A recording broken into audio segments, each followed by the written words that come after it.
India block के उपराष्ट्रपति पद के उम्मीदवार सुदर्शन रेड्डी ने गुरुवार को अपना नामांकन पत्र दाखिल कर दिया। इस मौके पर लोकसभा में नेता प्रतिपक्ष राहुल गांधी, सोनिया गांधी, मल्लिकार्जुन खड़गे, सपा नेता रामगोपाल यादव, एनसीपी प्रमुख शरद पवार, संजय राउत समेत विपक्ष के बड़े नेता मौजूद रहे। सुदर्शन रेड्डी के नामांकन के दौरान इंडिया ब्लॉक ने एक तरीके से अपनी ताकत दिखाई है।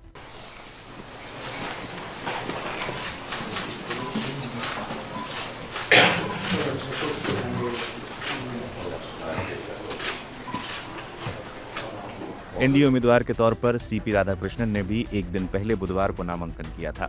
इस दौरान पीएम मोदी समेत एनडीए के तमाम केंद्रीय मंत्री मौजूद थे।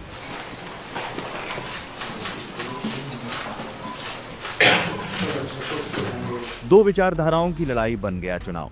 जगदीप धनखड़ के अचानक इस्तीफा देने के चलते हो रहा राष्ट्रपति का चुनाव काफी रोचक बन गया है।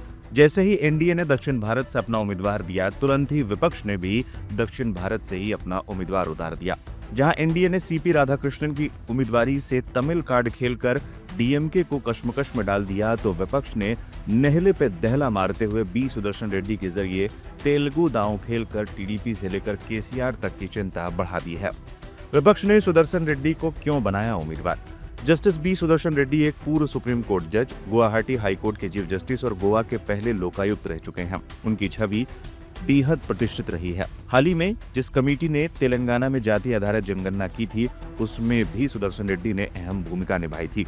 सूत्रों के हवाले से ये तक खबर सामने आई कि विपक्ष को सुदर्शन रेड्डी का नाम तेलंगाना के सीएम रेवंत रेड्डी ने ही सुझाया था। एनडीए के पास संसद में बहुमत है, इसलिए जीत तय मानी जा रही है, लेकिन विपक्ष ने इसे संविधान और लोकतंत्र बचाने की वैचारिक लड़ाई के रूप में पेश किया है।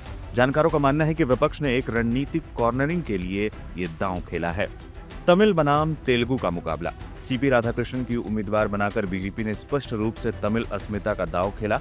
एनडीए ने तमिल चेहरा इसलिए भी चुना है ताकि दक्षिण भारत, विशेषकर तमिलनाडु में अपनी पकड़ बढ़ा सके। साथ ही साथ डीएमके के सामने एक बड़ी चुनौती भी पेश की जाए।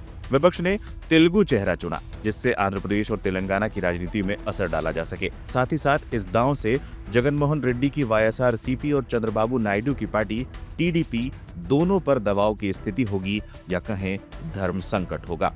क्या है इस चुनाव के राजनीतिक मायने?